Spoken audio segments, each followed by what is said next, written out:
Today we're going to finish up Nate the Great. We know that Nate is a child who likes solving mysteries. According to him, he's the world's greatest detective. He's currently trying to solve the mystery of Annie's missing picture. Remember that it's a picture of her dog, Fang. The last part we read, they had talked to her friend Rosamond, and Nate decided she was not responsible for taking the picture because she liked cats so much. They're on their way now to meet Annie's brother, Harry.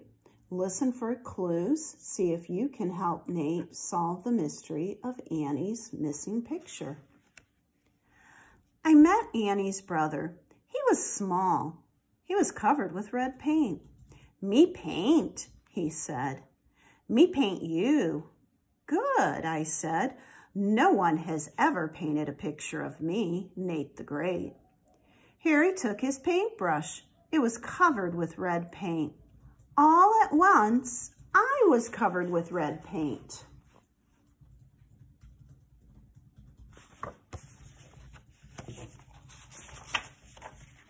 "He painted you," Annie said. "He painted you." Then she laughed. I, Nate the Great, did not laugh. I was on a case. I had a job to do. I looked around the room.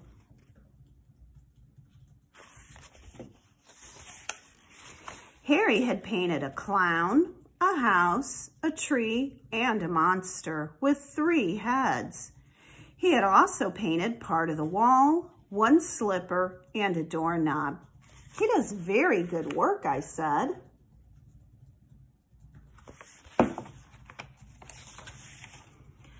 "But where is my picture?" Annie asked. "That is a good question," I said. "All I need is a good answer. Where was the picture of Fang?" I could not find it. Fang did not have it. Rosamond did not have it. Harry did not have it. Or did he?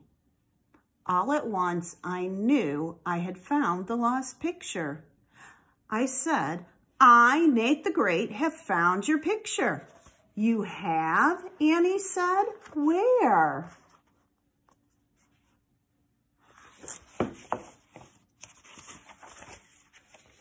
"Look," I said. "Harry has a picture of a clown, a house, a tree, and a monster with 3 heads.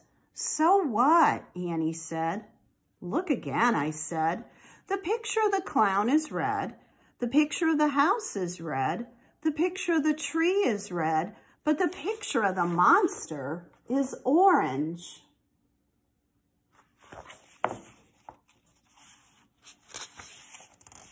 "So what?" Annie said again. "Orange is great for a monster." "But Harry paints with red," I said. "Everything is red but the monster. I, Nate the Great, will tell you why. Harry painted a red monster over the yellow picture of your dog. The yellow paint was still wet. It mixed with the red paint. Yellow and red make orange. That is why the monster is orange." Annie opened her mouth. She did not say a word. Then she closed her mouth.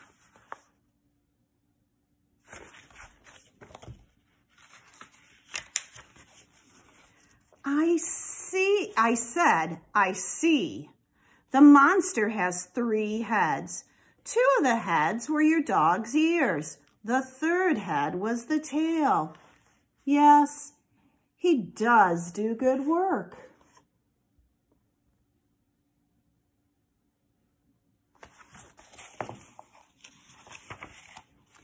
Annie was very mad at her brother. I was mad too. I, Nate the Great, had never been read before. "The case is solved," I said. "I must go." "I don't know how to thank you," Annie said. "I do," I said.